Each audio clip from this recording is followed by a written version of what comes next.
여러분 한 주간 잘 지내셨습니까? 오늘은 복되고 거룩한 주님의 날, 주의 성전에 오신 것을 진심으로 환영합니다. 아멘. 이제 한 주가 시작되는 복되고 주의 날이니까 오늘 주일 첫날부터 하나님 은혜 가운데 저희들이 한 주간 살아가는데 여러분의 하나님의 놀라신 축복으로 임할 수 있는 귀한 시간이 되시길 바랍니다. 아멘. 오늘은 마태복음 12장 9절에서 21절 말씀을 통하여 오늘 20절의 말씀의 중심이 되어서 상한 갈대를 꺾지 않으시는 하나님. 할렐루야. 제목이 뭐예요? 상한 갈대를 꺾지 아니하시는 하나님. 아멘. 인생은 갈대와 같다고 그랬습니다. 근데 갈대는 어때요? 연약합니다. 그리고 꺾어지기가 쉽습니다. 그 꺾어지는 갈대도 상했지만 끝까지 꺾지 않고 지키신다고 말씀하고 있습니다. 아멘. 그럼 오늘 본문에 앞서 앞절에 1절에서 8절 보면 안식일의 논쟁이 나옵니다. 1절에 보면 그때 예수께서 안식일에 밀밭사이에 가실새 제자들이 시장하여 이삭을 잘라 먹으니 바리새인들이 보고 예수께 말하되 보시오 당신의 제자들이 안식일 하지 못할 일을 하나이다 그렇게 말하고 있어요. 그래서 예수께서 이르되 다윗이 자기와 그와 함께한 자들이 시장할 때 한 일을 잊지 못하였느냐 이렇게 말하거든. 그가 하나님이 전에 들어가서 제사장 중에는 자기나 그와 함께한 자들이 먹어서는 안 되는 진설병을 먹지 아니하였느냐 이렇게 말씀하고 있습니다. 그래서 안식일의 제사장들이 성전에 와서 안식을 범하여도 죄가 없음을 너희가 율법에서 잃지 못하였느냐. 내가 너희 그러니 성전보다 더 큰 이가 여기 있으니 성전보다 더 큰 이가 예수 그리스도가 친히 하신 말씀인 것입니다. 그리고 나는 자비를 원하고 제사를 원치 아니라 하신 뜻을 너희가 알았더라면 무죄한 자를 정죄하지 아니었으리라. 인자는 안식일의 주니라 이렇게 말씀하고 있습니다. 그래서 오늘 1절에서 8절도 안식일에 대한 논쟁이 나오고 있어요. 그래서 안식일에 이 제자들이 이삭을 잘라 먹으니까 그 이삭을 배고파서 먹었겠죠. 배고파서 잘라 먹으니까 그것도 하나의 일한 걸로 그들은 안식일에는 일을 하지 말라고 했는데 왜 너희들이 일을 하느냐. 이삭을 잘라 먹은 것도 일이라는 거예요. 그래서 그걸 추수로 받기 때문에 바리새인들은 뭘 잘 먹어요? 안식일에 죄를 범했다. 하지 말라고 했는데 왜 죄를 범하냐. 이렇게 예수님께 이렇게 이제 논쟁을 벌이는 모습을 볼 수 있어요. 근데 예수님 뭐라고 말씀하고 있냐면 예수님은 안식일을 주신 목적이 뭐예요? 안식 주 목적은 안식일은 우리를 쉬게 하기 위해서 그리고 우리를 평안하기 위해서 주신 목적. 그리고 안식일은 주인은 예수님이 진짜 주인이라는 것을 가르쳐 주셨어요. 그래서 오늘 본문에 보면 이 말씀이 마가복음에는 어떻게 나와 있냐면 마가복음에는 안식일이 뭐예요? 안식일을 위하여 사람이 있는 것이 아니라 안식일은 사람을 위하여 있는 것이요. 근데 뭐가 중요해요? 안식이 중요한 것이 아니라 사람이 더 중요하다는 것을 오늘 본문에서 말씀하고 있어요. 그래서 안식을 제정한 이유는 너희들이 평안을 누리기 위해서 줬는데 왜 그것을 올무로 삼아서 오히려 평안이 아니라 무거운 멍에 짐을 메우냐고 이렇게 오늘 예수님이 말씀하고 있는 것입니다. 아멘. 그래서 예수님은 또 오늘 본문에서는 손마른 자를 고쳐주시고 그랬어요. 오늘 본문에 보니까 9절에 보면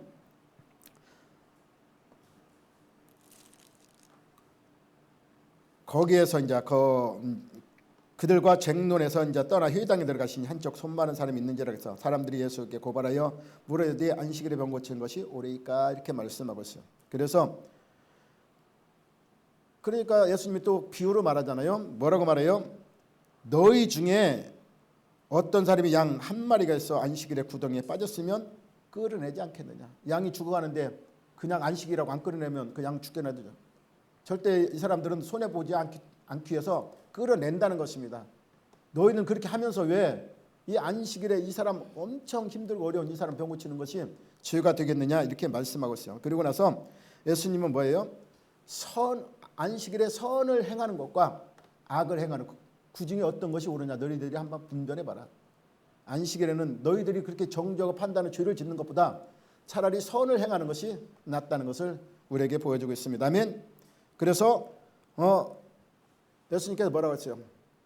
나는 긍휼을 원하고 제사를 원치 않는 뜻이 너희가 알았다면, 그러면 율법을 제정한 이유가 우리를 긍휼을 위해서 죄를 깨닫기 위해서 주었다는 거, 너가 그 뜻을 깨달았다면 그 율법으로 말미암아 어떻게 해요? 너희가 다른 사람을 정죄하지 않았을 것이다, 이렇게 말씀하고 있습니다. 아멘. 따라서 예수님 손 많은 자를 고쳐주시고 하나님 인간들이 얼마나 사랑하시는지를 우리에게 보여주고 있는 것입니다. 그래서 율법을 주신 목적도 우리를 사랑해서 준 거예요. 왜 그러냐면 율법이 없이는 죄를 깨달을 수 없기 때문에, 죄를 깨닫지 못하면 뭐하기 때문에 영원히 우리는 죽을 수밖에 없기 때문에, 형벌을 받아 영원히 그 형벌의 끝은 뭐예요? 멸망이라고 말씀하고 있어요. 아멘. 멸망을 당할 수밖에 없기 때문인 것입니다. 아멘. 따라서 오늘 이 말씀을 구약의 말씀을 인용해서 우리에게 가르쳐주고 있습니다. 예수님이 지금 이 땅에 오신 목적에 대해서 미래 구약에 예언했던 것처럼 이 땅에 오셔서 할 일들을 오늘 본문 몇 절부터 17절부터 이렇게 말씀하고 있어요. 17절에 보면 선지자 이사야를 통하여 말씀하신 바 보라, 내가 택한 종 곧 내 마음에 기뻐하는 바 내가 사랑하는 자로다. 내가 내 영을 그에게 줄 터이니 그가 심판을 이방인에게 알게 하리라. 근데 그는 다투지도 아니하며 들리지도 아니하리니 아무도 길에서 그 소리를 듣지 못하리라. 그리고 나서 상한가 때를 꺾지 아니하시며 꺼지가는 심지를 끄지 아니하시기를 심판하여 이길 때까지 하리니 또한 이방인들이 그 이름을 바르라 함을 이루려 하심이라, 이렇게 말씀하고 있어요. 그러니까 이사야를 통해서 미리 예언한 말씀을 오늘 예수님이 친히 와서 그 말씀을 성취해 나가는 모습을 보여주고 있는 거예요. 그래서 예수님이 이 땅에 오신 목적이 뭐예요? 우리를 정죄하는 목적이 아니고, 우리를 심판하는 목적이 아니고, 우리를 어떻게 해요? 상한 갈대를 꺾지 아니하는 같이, 또 꺼져가는 심지를 끄지 않는 같이 우리를 어떻게 해요? 회복시켜 살리려 왔다는 것을 우리에게 말씀하고 있습니다. 할렐루야. 따라서 하나님의 영적 이스라엘을 구원하실 때 당신이 사랑하는 종 메시아를 보내서 아주 그 사랑과 긍휼로 그 백성들을 돌보게 하신다고 말씀하고 있어요. 이때 당시 이사야 42장 당시는 어떻게 해요? 이스라엘 백성들이 바벨론으로 끌려갔던 당시에요. 그런데 끌려갔던 당시에 그들이 얼마나 힘들고 그래요. 바벨론으로 포로가 돼요. 물론 그들도 뭘로 끌려갔어요? 그들이 하나님 앞에 범죄함으로 끌려갔어요. 하나님이 바벨론을 그들을 구속하기 위해서, 그들을 깨닫기 위해서 바벨론을 사용한 것뿐이에요. 근데 그들도 끌려갔지만 주의 대가로 징계는 받지만 그들도 하나님은 절대로 버리지 않는다. 꺾지 않는다. 상한 갈대 같지만, 꺼져가는 심지 같지만 절대로 버리지 않고 다시 회복시켜준다는 것을 오늘 말씀을 통해서, 예언한 말씀을 통해서 우리에게 교훈하고 있는 것입니다. 아멘. 따라서 예수님은 우리를 어떻게 해요? 예수님의 사랑을 여기를 봐야 돼요. 그래서 모든 율법을 주신 목적은 뭐예요? 하나님의 사랑을 깨닫기 위해서. 할렐루야. 그래서 하나님의 사랑을 깨닫기 위해서 그 사랑을 우리를 알게 해서 율법을 준 것입니다. 그래 율법의 완성은 뭐예요? 사랑이라고 말하고 있어요. 아멘. 그래서 그 사랑을 우리에게 나타낸 데가 로마서 5장 8절에 했어요. 우리를 원수 되었을 때, 우리가 하나님 앞에 잘했을 때, 아니 원수 되었을 때, 하나님과의 불이었을 때, 그때에 예수 그리스도 땅에 보내셔 그 십자가의 죽으심으로 말미암아 하나님의 사랑을 우리에게 확증해 보여줬다고 성경은 우리에게 가르쳐주고 있어요. 아멘. 그 사랑을 우리는 반드시 깨야 돼요. 그래서 우리가 율법에 매여서는 안 돼. 율법의 논쟁이 돼서 오늘 바리새인과 교사들처럼 이 율법에 매여서는 안 돼. 진정한 하나님이 주신 율법의 목적, 우리가 어떤 정죄 목적이 아니라 그 율법의 완성자 예수 그리스도의 사랑을 깨닫는 것, 그 사랑을 깨닫는 것을 우리는 알아야 돼요. 그래서 우리가 주신 목적을 통해서 우리가 하나님의 사랑을 한다면, 하나님의 사랑은 뭐예요? 두 번째는 이웃을 사랑하는 것입니다. 아멘. 그래서 이웃 사랑을 우리에게 보여주고 있는 것입니다. 누가복음 10장에 보면 25절 37절 보면 어떤 율법 교사가 예수를 이렇게 시험하려 나옵니다. 아멘.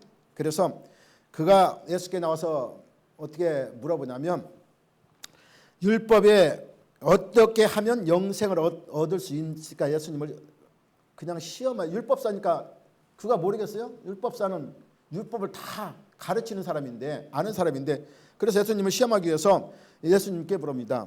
어떻게 하면 영생을 얻습니까? 그러니까 예수님께 이르되 네가 율법의 선생인데 율법에 무엇이라 기록하고 있으며 내가 그 율법을 기록한 율법을 어떻게 읽느냐 이렇게 말했어. 물어보고 있습니다. 아멘. 그러니까 그 사람이 말하여 내 마음을 다하여 목숨을 다하여 힘을 다하여 뜻을 다하여 너희 하나님을 사랑하라. 또한 내 이웃을 내 몸같이 사랑하였나이다 이렇게 말씀하고 있습니다. 아멘. 그러니까 예수님이 이르되 네, 그 답이 옳도다. 그렇다면 이것을 네가 행하라. 그러면 너는 살리라 이렇게 말하고 있어요.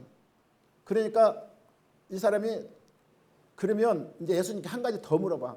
그러면 내가 하나님을 사랑하고 이웃을 사랑하는 것이 우리가 영생을 얻는 구원의 길인데, 그러면 예수님 내가 이웃 사랑하는 것을 어떻게 알겠습니까? 이렇게 물어봅니다. 아멘. 그래서 그 사람이 예수님께 어떻게 하면 잘 보이려고 이렇게 한 말이라고 이렇게 성경은 말씀하고 있어요. 그래서 자기에게 옳게 예수님께 있자오되 그러면 내 이웃은 누구니까 이렇게 말해요. 그러니까 예수님이 무슨 예화를 들어요? 선한 사마리아 예화를 듣습니다. 아멘. 그래서 선한 사마리아는 어떻게 해요?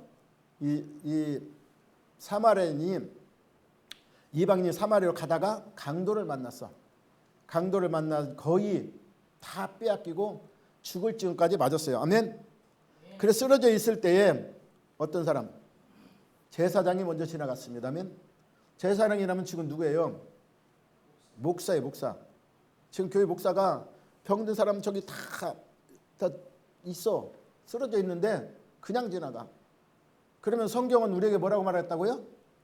내 이웃을 내 영을 사랑하라고 했어. 근데 그냥 지나가면 저 사람은 내 이웃이 될까 안 될까? 안 돼. 아멘. 근데 누가 지나갔어요? 또 내인. 내인은 뭐예요? 내인은 쉽게 말하면 이 예배를 준비하는 자들. 준비하는 자들이. 아멘. 그 준비한 자도 분명히 율법을 알 거예요. 그러면 알 텐데 그냥 지나갔어. 근데 이방인, 사마리아인은 어때요? 사마리아인은 뭘 의미해요? 예수를 모르는 사람 의미해요. 이방인을 말해요. 아멘. 이방인을 말하고 있어. 아멘. 율법을 모르는 사람. 그 사람은 지나가다가 보니까 저 사람 불쌍히 여겼어. 보니까 너무 불쌍하잖아. 그러니까 자기의 돈을 들여가면서 사배를 들어가면서 그 사람을 주막에 데려가서 약도 발라주고 먹을 것도 사주고, 그리고 주막에 거할 수 있도록, 그 나을 때까지 거할 수 있도록 자기가 나중에 돈을 더 주서라도 그 사람이 거할 수 있는 그 형편을 만들어줬어. 그리고 나서 오늘 이 예수님께 물어본 율법 교사에게 말해요. 이 세 사람 중에 누가 내 이웃이 되겠느냐 하면, 누가 내 이웃이라고 그래요? 사마리아인. 그를 돌받은 자가, 자비를 베푼 자가 내 이웃이 되지 않겠느냐 하면, 이와 같이 진정한 예수 그리스도의 율법의 완성인 사랑인데, 우리가 예수를 믿는다 하면서 우리가 율법을 말씀은 알지만 이와 같이 제사장처럼 레인처럼 어떻게 해요?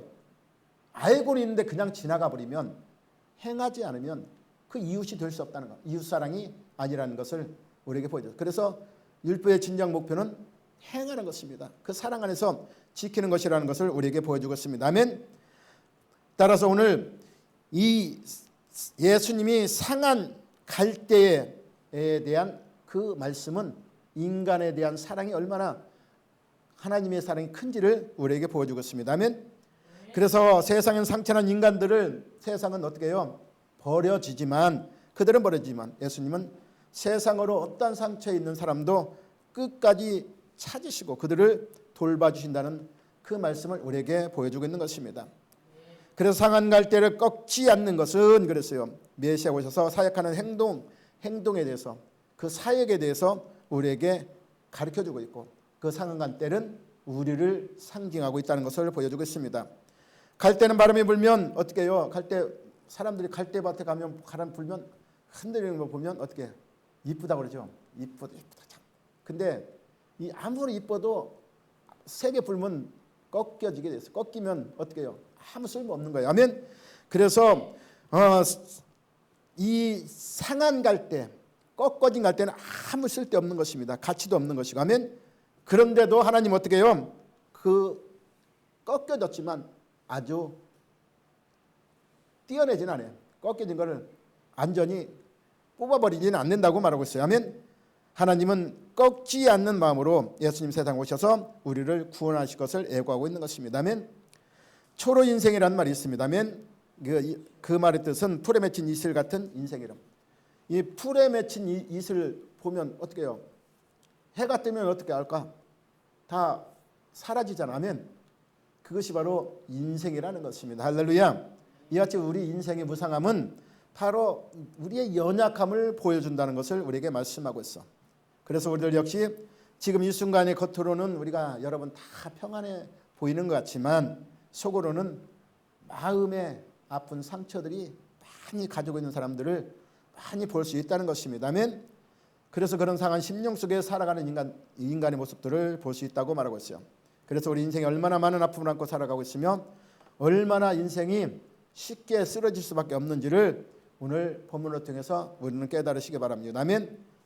파스칼은 인간의 뭐와 같다 그랬어요? 인간은 몰라? 생각하는 갈대.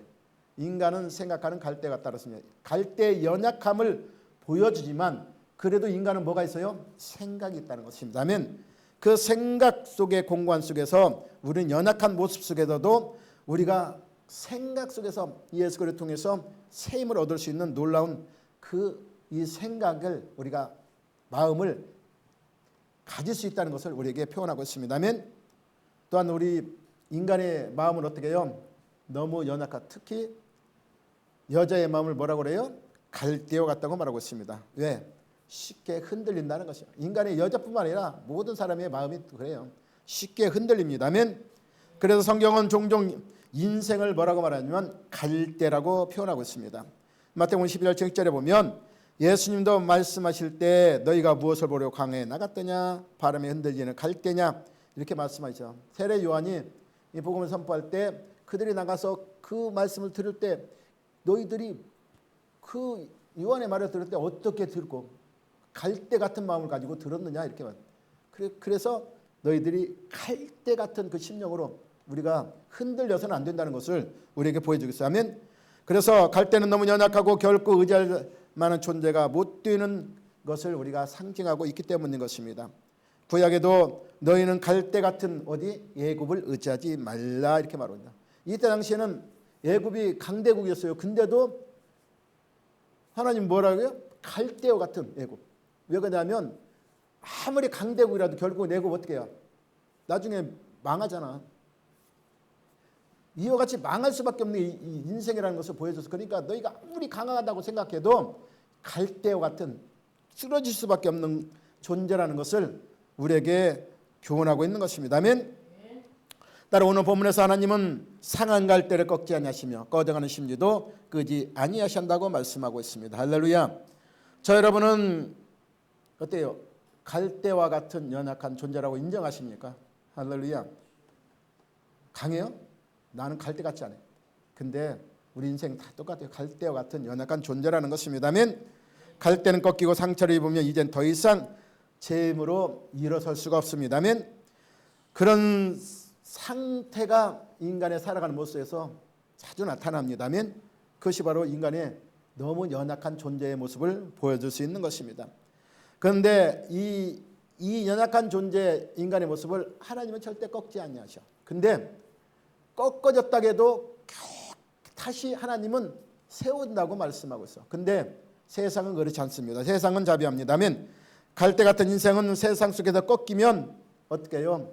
세상은 짓밟아버려요. 아멘. 그래서 그 짓밟아버리면 다시 일어설 수가 없는 것입니다. 아멘. 왜 그러냐면 세상은 냉정합니다. 그래서 세상은 사람을 포기도 빨리 하고 사정없이 내다버리기도 합니다. 아멘. 그래서 가정에서 사용하는 우리가 밥그릇만 봐도 그렇잖아요. 밥그릇 귀가 떨어지면 보기 싫다고 내버리잖아. 아멘. 보기 싫으니까 내버려. 사람도 세상 그렇다니까 자기가 필요할 대로 필요하면 귀하게 사용하지만 필요 없으면 가차없이 내다버리는 것이 세상의 모습이에요. 아멘. 그래서 이 세상 자기의 유리할 때는 이용하려 하지만 조금만 상처가 나서 흠이 나면 버리게 되는 것이 세상의 원칙인 것입니다. 아멘. 그래서 한 형제가 회사에서 이렇게 열심히 일을 하다가 어떻게 해요? 너무 일하다 힘들게 하니까 과로로 쓰러졌어요. 근데 과로 쓰러지니까 이 사람이 병원에 치료시켜주고 그냥 해고시켜버렸어. 이런 일이 다 반사라니까 세상에. 얼마나 억울해. 자기는 열심히 일하다가 과로로 쓰러졌는데 근데 그 사람을 해고시켜버리고 왜 그러냐면 그것 때문에 말썽 생기면 안 될까 봐서 해고시키는 일들이 있었다는 것입니다. 아멘. 그런 상한 심령이 있을 때 우리는 어떻게 해요? 오늘 상한 갈대를 꺾지 않는 누구? 하나님. 그 하나님을 바라보고 그 마음속에 얼마나 억울할까? 그 통회하는 심령을 가지고 어떻게 해요? 우리는 신음한 것처럼 하나님께 기도하시기 바랍니다. 아멘. 그래서 하나님이 기도하시면 작은 신음에도 어떻게 해요? 응답하시는 하나님. 아멘. 그리고 그 울부짖는 기도를 들으신 하나님. 그 하나님은 여러분을 반드시 그 상처에서 싸매 주신다는 것을 믿으시기 바랍니다. 왜 그러냐면 하나님은 우리 연약한 자를 부르셨어요. 그래서 성경에 보면 고린도전서에 보면 1장에 보면 너희 부르심을 봐라 그랬어요. 하나님 부르실 때에 지혜 있는 자를 부르지 아니하고 강한 자를 부르지 아니하고 또한 어때 권세 있는 자를 부르지 아니하고 약한 자를 불렀다는 것입니다. 그래서 강한 자를 부끄럽게 하시며 또한 천한 자들과 멸시받는 자들을 불러서 그 하나님이 그 강한 자들 또한 그 권세자들을 부끄럽게 하신다는 것을 보여주고 있어요. 아멘. 시편 34편 18절에 보면 여호와는 마음이 상한 자에게 가까이 하시고 중심에 통회한 자를 구원하신다고 말씀하고 있습니다. 시편 147편 3절에도 하나님은 상심한 자를 고치시며 저희 상처를 싸매 주신다고 말씀하고 있어요. 하나님 우리가 상한 갈대처럼 쓰러질 때 하나님 어떻게 해요? 불쌍히 여기신다는 것입니다. 그래서 하나님께서 메시아인 예수 그리스도를 이 땅에 보내신 것은 상한 갈대를 꺾지 않는다고 우리에게 성경은 가르쳐주고 있어요. 아멘. 그래서 오히려 소생 불가능한 상태인 상한 갈대를 다시 살리시기 위하여 이 땅에 오셨다고 우리에게 말씀하고 있어요. 그리고 예수님은 그분의 사역 중에 많은 시간을 그런 사역에 많이 소비했던 것을 그 사역을 많이 했던 모습을 우리는 성경을 통해서 알 수 있습니다. 그래서 예수님 이 땅에 오신 그 주된 관심의 목적은 어떻게 해요? 상한 자, 마음이 상한 자, 몸이 상한 자 그 사람에게 있었다는 것을 보여줬어요. 그래서 문둥병자를 고치시고 중풍병자를 고치시고 그리고 눈 못 보는 소경을 고치시고 오늘 본문에 나오는 것처럼 손 마른 자를 고치시고 귀머거리를 고치신 게 그 마음의 그 아픈 상처들 꺾여진 그 상한 갈대 같은 그 심령을 고쳐주는 모습을 우리는 볼 수 있는 것입니다. 이것은 이사야서 61장에도 예언한 것처럼 주 여호와의 영이 내게 내리셨으니 이는 여호와께서 내게 기름을 부으사 가난한 자에게 아름다운 소식을 전하게 하려 하심이라 그랬어요. 그리고 나를 보내사 마음이 상한 자를 고치며 포로된 자에게 자유를 갇힌 자에게 노임을 선포하기 위해서 예수님이 이 땅에 오신다는 것을 또한 이사야를 통해서 선포한 모습을 볼 수 있는 것입니다. 또 예수님이 이 땅에 오셔서 우리에게 위로의 말씀을 주신 마태복음 11장 보면 28절을 보면 수고하고 무거운 짐진 자들아 다 내게로 오라 내가 너희를 쉬게 하리라고 말씀하고 있어요. 그래서 우리의 마음 상처받은 마음을 치료해 주신다고 말씀하고 있습니다. 그리고 우리에게 주님의 상한 갈대 같은 마음을 주님인 우리를 고쳐주신다고. 그 상한 말씀이 뭐예요? 죄로 말미암아 우리가 죄에 지면 마음이 편해요? 우리는 죄 지면 마음이 편하지 못해요. 마음이 늘 공고할 수밖에 없습니다만 그 공고한 심령이 그 꺾어진 마음, 이 꺾어진 상한 갈대 같은 마음도 회복과 구원의 길을 열어주시겠다고 우리에게 언약하고 있습니다. 할렐루야. 그래서 요한복음 8장에는 누가 나오냐면 간음하다가 현장에서 잡힌 여인의 이야기가 나옵니다. 할렐루야. 그래서 이 간음하다 잡힌 여인을 누가 끌고 왔어요? 바리새인들이 예수님이 끌고 와서 단도직입적으로 묻습니다. 할렐루야. 모세는 율법에 어떻게 해요? 이 여인을 돌로 쳐 죽이라고 했다. 율법에 분명히 돌로 쳐 죽이라고. 그러면 그들이 그냥 온 게 아니라 돌을 하나씩 들고 왔을지도 몰라. 그래서 왜? 뭐 하기 위해서? 죽이기 위해서. 근데 율법의 완성은 뭐라 그랬어요? 사랑인데 그들은 사랑이 일만침도 없나 봐. 그러니까 율법의 그 기록만 가지고 율법이 주신 목적과 뜻은 상관없어. 그 기록 목적만 가지고 기록한 것만 가지고 그들이 예수님께 데려온 모습을 볼 수 있는 것입니다. 아멘. 그래서 그들은 기세가 등등하여 여자를 돌려 죽일 작정으로 그들을 예수님께 데려와서 묻습니다. 아니 모세는 율법에 분명히 돌려서 죽이라는데 당신은 어떻게 할 거야? 예수님 어떻게 할 거냐고 이렇게 물어봅니다. 그러니까 예수님은 어떻게 해요? 그 여자를 죽일 게 그들 따라서 같이 죽이려고 할까? 목적이 아니라는 것입니다. 아멘. 예수님은 어떻게든지 율법의 완성은 뭐예요? 사랑이야. 그 사랑을 나타내 보이기를 원하셨던 거야. 그래서 그들이 딱 다 모였을 때 뭐라고 그래요? 땅에 엎드려 글자를 씁니다. 성경에는 뭐라고 쓴지는 안 나왔어요. 그러나 많은 학자들이 뭐예요? 십계명 아니면 그들이 범했던 죄를 거기다 기록해낼 것이다. 이렇게 말했어. 그러고 나서 예수님 뭐라고 할까? 죄 없는 자가 먼저 돌을 던지라고 그랬어. 치라고 그랬어.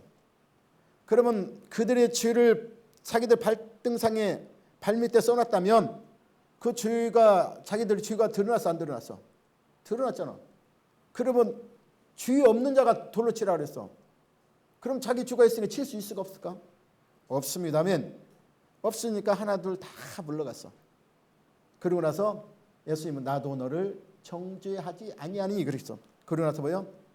다시는 죄를 범하지 말라 이렇게 간곡히 부탁하는 말씀을 볼 수 있는 것입니다. 그래서 죄로 말미암아 허덕이는 인생 속에서 예수님은 그 죄에 이 바리새인들처럼 야 너 이렇게 죄 졌으니까 너는 이제 구원받을 수 없어.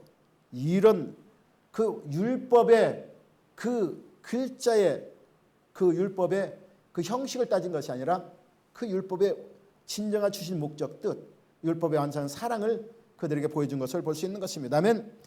따라서 예수님은 보실 때 여인이 어떤 모습으로 왔을까? 상한 갈대처럼 왔다는 것입니다. 그래서 상할 때가 완전히 꺾여졌지만 완전히 그 꺾어진 상한 갈대를 버리지는 않았다. 아멘. 그를 다시 돌봐줬다는 것을 우리에게 볼 수 있는 것입니다. 따라서 이 요한복음 21장에도 예수님께서 디데베라 바닷가에 보면 7 제자에게 나타나신 것을 볼 수 있습니다. 부활하셔서 나타났는데 이때 베드로가 뭐예요? 밤새도록 뭐 했을까?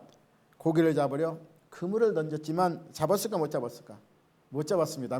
한 마리도 못 잡았어. 근데 그때 예수님이 배에 올라서 그에게 오른쪽 깊은 곳에 던져라 그랬어. 그러니까 베드로가 그물을 밤이 맞도록 뭐예요? 못 잡았지만 거기 보면 뭐예요? 말씀에 의지해서 아멘. 말씀에 순종하여 던졌더니 그물이 찌도록 고기를 건졌습니다. 아멘. 그리고 예수님 나중에 보니까 그 말씀한 거 누구라 그때서 알았어요? 예수님이 깨달은 것을 볼 수 있습니다. 아멘. 근데 예수님을 보고 나서 어떻게 해요? 반갑기도 했지만 베드로는 예수님 봤을 때 부활하신 예수님 봤을 때 어떨까? 엄청 보고 무안했을 거야. 미안하기도 하고 왜 그랬을까? 예수님이 십자가를 질 때 모른다고 부인했잖아. 부인했기 때문에 배신했잖아. 그러니까 예수님이 부활하고 오신 모습 속에서 굉장히 민망했을 거야. 아멘. 그 안에서 예수님 뭐예요? 그 과거를 묻지 않고 그 상한 심령, 갈대같이 꺾인 그 심령에 예수님 뭐예요? 다시 그에게 소망을 불어주는 모습을 볼 수 있는 것입니다. 그래서 실패자 베드로, 자격 상실한 그 베드로가 실망하여 제자의 길을 버리고 다시 고기를 잡는 모습 속에서도 예수님은 그를 버리지 않았다는 것을 보여줬어요. 그래서 예수님이 그를 다시 만났을 때 베드로에게 야 네가 그럴 수 있어? 네가 나를 배신하고 갈 수 있어? 그렇게 물어본 것이 아니고 뭐냐? 다시 예수님이 베드로에게 네가 나를 얼마나 사랑하느냐 이렇게 물어보고 있어. 아멘. 너희를 배신자로 인정한 것이 아니라 예수 그리스도의 율법의 완성 그 사랑을 내가 너희들을 사랑같이 너희도 나를 사랑하느냐 이렇게 물어보는 것입니다. 아멘. 그래서 다시 한번 제자의 자격을 회복시켜주는 모습을 그리고 나서 뭐예요? 내 양을 먹이라 이렇게 말씀하는 모습을 볼 수 있는 것입니다. 아멘. 예수님 상한 갈대 같은 사람들을 회복시켜서 복음의 증거자로 사용하는 모습을 볼 수 있습니다. 상한 갈대 베드로는 주님의 부름을 받고 3번이나 부인했지만 예수님이 다시 회복을 통해서 어떻게 해요? 이제는 성령 받고 자기 목숨을 바쳐서 하루에도 얼마씩 3,000명씩을 회개시키는 놀라운 사역자로 변한 모습을 우리는 볼 수 있는 것입니다. 아멘. 따라서 주님을 찬양하고 경배하는 것도 상갈 때 꺾지 않으시는 주님의 은혜를 입었기 때문에 우리는 진시간 나와서 우리는 주님 앞에서 찬양하고 예배할 수 있다는 것을 믿으시기 바랍니다. 할렐루야. 주님은 꺼져가는 심지를 끄지도 않으십니다. 아멘. 그 원어를 보면 연기 나는 삼대를 끄지 아니한다고 말씀하고 있어요. 아멘. 등잔불을 보면 옛날에 우리 시골에 등잔불을 켰지만 전기가 안 들어올 때 거기다 심지를 박아서 이렇게 불을 켜는데 기름이 다 떨어지면 어떻게 해요? 심지가 타요. 타면서 끓음이 나다가 막 연기 나면서 나중에 꺼져. 근데 이 얼마나 연기가 나면 불편할까 안 불까? 옆에 사람 많은 사람들이 끓음 나면 보기 싫잖아. 그런 모습이라는 거 우리의 모습이. 근데도 그 모습도 하나님은 끄지 않는다. 사람들은 불편하니까 다 꺼버려요. 근데 하나님은 그 모습도 끄지 않는다는 것을 보여주고 있습니다. 아멘. 따라서 우리가 이런 작은 불씨라도 멸하지 아니하시고 사랑의 순결로서 불꽃을 살아나게 다시 세워주신다고 우리에게 성경은 말씀하고 있습니다. 할렐루야. 그래서 어찌 보면 진짜 꺼진 불꽃 같은 인생인지 모르는 게 우리 인생이라는 것입니다. 할렐루야. 소망이 전혀 없어 보이지만 주님은 마지막 불씨를 우리는 그 조그마한 불씨를 보고 다시 살려주신다고 말씀하고 있어. 그래서 이 작은 불씨조차 일으키시고 회복시키는 새로운 하나님의 사람을 만들어서 하나님이 기뻐하는 자로 사용한다고 말씀하고 있습니다. 할렐루야.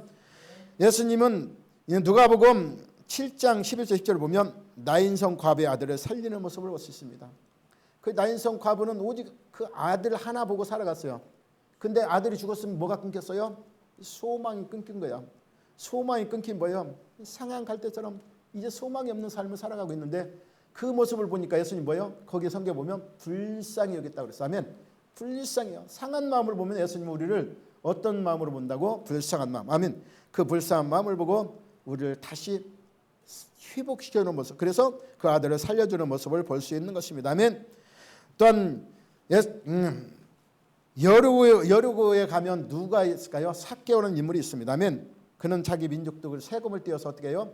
자기 이득을 취하는 자였어. 그래서 자기 민족들로 엄청난 비난을 받던 사람이에요. 천대받던 사람이었습니다. 아멘. 그런데 그가 예수님도 볼 때는 어때요? 자기 동족을 세금을 떼어서 그라인도 뭐예요? 다른 나라에 점령당해서 거기서 그냥 포로 생활하고 있는데 거기서 또 세금을 떼어먹고 있다면 얼마나 억울한. 예수님 보기에서 나쁜 놈이요. 근데도 그는 예수님이 온다는 소식을 듣고 뭐예요? 자기 양심에 이제 가책을 느끼니까 어때요? 예수님 한번 만나고 싶은 거야. 그래서 뽕남 올라가서 예수님 만나 자기 집에 초대하고 어떻게 해요? 다시 회복시키는 모습, 다시 돌이키자네. 그래서 자기 양심의 가책을 느껴서 어떻게 해요? 내가 토색한 일이 있으면 4배나 갚겠나이다. 이렇게. 그래서 재산의 절반을 나눠준 모습을 보세요. 비록 그가 동족의 옛말로 그랬잖아요. 우리말로 동족의 피를 빨아먹는다 그러죠. 피를 빨아먹는 같이 동족의 세금을 떼어 살아갔지만 결국은 뭐예요? 그 심령에 예수 그리스도를 통해서 회복시켜주는 모습을 우리는 볼 수 있는 것입니다. 아멘. 그래서 영적으로 가는 민족 속에서 소유된 삭개오라고 하는 인물이지만 결국 주님을 만나니까 꺼져가는 등불 같은 그 심령 속에도 주님의 사랑이 임하는 모습을 볼 수 있는 것입니다. 할렐루야. 그래서 우리는 이 믿음이 너무 부족하고 작아서 빛을 발하지 못하는 그 속에서도 하나님은 절대 우리를 상한 갈대처럼 꺾지 아니하시고 꺼져가는 신지처럼 등불처럼 끄지 아니한다는 것을 보여주고 있는 것을 우리는 반드시 알아야 한다는 것을 믿으시기 바랍니다. 아멘. 그래서 꺼져가는 가지런한 연기 만나고 힘을 쓰지 못하는 같은 인생일지라도 소망을 놓지 마시기 바랍니다. 할렐루야. 언제든지 우리가 예수 그리스도를 통해서 그 하나님의 그 놀라신 은혜가 여러분에게 임한다면 그 안에서도 여러분은 꺼져갈 것 같지만 끄지 않고 세워준다는 것을 믿으시기 바랍니다. 지금 이 자리도 이 꺼져가는 불씨 같은 신앙으로 여러분이 앉아 계셨다면 반드시 하나님이 여러분은 그 심지에 기름을 부을 거야. 아멘. 기름 부으면 되잖아. 납니다. 아멘. 상한 갈 때도 그리스도 예수를 통해 세워지면 다시 회복된다는 것을 믿으시기 바랍니다. 할렐루야. 우리 예수님 보시는 눈은 우리 보는 눈과 같지 않다는 사실을 명심하시기 바랍니다. 보잘것 없이 보이는 아주 작은 불씨자도 하나님은 귀하게 여기신다는 것을 믿으시기 바랍니다. 거기에 성령이 바라 불어붙이면 불꽃이 살아난다는 것을 믿으시기 바랍니다. 우리 예수님이 이 세상에 오신 것은 상한 갈대를 꺾는 것이 아니라 꺼져가는 그 상한 갈대를 세우는 목적이고 꺼져가는 등불도 다시 붙이기 위해서 오셨다는 것을 믿으시기 바랍니다. 할렐루야. 세상은 무지함으로 여러분 모두가 세상 살아가며 우리가 몸소 체험했을 것입니다. 세상은 무지함으로 우리가 조금만 상하면 그냥 완전히 꺾어버리지만 하나님은 꺾지 않아요. 아멘. 그리고 꺼져가는 것 같으면 완전히 밟아서 꺼지만 하나님은 절대 하지 않는다는 것을 믿으시기 바랍니다. 우리 좀 보잘것없는 나에게 대하여 우리는 하나님은 관심을 가지고 계신다는 것을 믿으시기 바랍니다. 우리 주님 보잘것없는 나에 대하여 여러분에 대해서 어떻게 해요? 관심이 엄청 많아요. 아멘. 그래서 성경 그래서 뭐라고 말해요? 너의 작은 신음에도 응답하시며 너희 머리털까지도 세심 받으시며 아멘. 그래서 너를 사랑하기를 어떻게 해요? 누구를 내어주시고 하나뿐인 독생자를 내어 사랑했다고 성경은 우리에게 말씀하고 있습니다. 할렐루야. 대지라는 소설을 쓴 유명한 미국의 소설가 벌럭 여사는 한국에 대한 소설을 쓰면서 소설 제목을 살아있는 갈대라는 제목으로 쓴 소설이 있다고 합니다. 아멘. 근데 왜 살아있는 갈대라 했냐면 갈대는 연약한 존재를 얘기하는데 그 연약한 존재 속에서 살아있다는 그 존재를 의미해요. 왜 그 무엇을 의미하냐면 연약한 이 조그마한 땅덩어리, 한국 땅 이 조그마한 땅덩어리 그 갈대 같은 조그마한 그 연약한 땅에서 전쟁도 6.25 전쟁도 버텨내고 이 상처를 받았잖아요. 6.25 전쟁도 버텨내고 많은 풍파 속에서도 끝까지 건드는 이 나라, 이것이 바로 한국이라는 살아있는 갈대라는 것을 보여주고 있는 것입니다. 그래서 소설을 통해서 이와 같이 살아있는 한국을 갈대로 표현하고 있습니다. 아멘. 그래서 이 살아있는 갈대 같은 이 나라에 지금도 엄청난 상처들이 많이 있습니다. 정치적으로, 교육적으로, 또 남북 문제로, 이념 문제로 이 씨름하고 있는 나라가 우리나라예요. 아멘. 이 상한 갈대 같은 이 민족을 우리는 어떻게 하나님은 절대 버리지 않습니다. 뭐 때문에? 우리가 기도하기 때문에. 아멘. 우리가 열심으로 신앙을 가지고 살아가기 때문에. 아멘. 그래서 하나님은 우리나라에 끝까지 바라보시고 지켜준다는 믿으시기 바랍니다. 그래서 우리 전 지금도 우리 속에 작은 불씨를 보고 계셔요. 작은 불씨 같이 작은 나라지만 그 불씨를 보고 계신다. 나중에 작은 불씨가 끄지 않고 활활 타오르면 놀라운 하나님의 역사를 이 민족을 통해서 이루어간다는 걸 믿으시기 바랍니다. 아멘. 그래서 여러분은 지금 이 시간에도 여러분이 꺼져가는 등불, 상한 갈대 같다 할지라도 절대 좌절하지 마시고 오늘 하나님 뭐라고 말하고 있어요?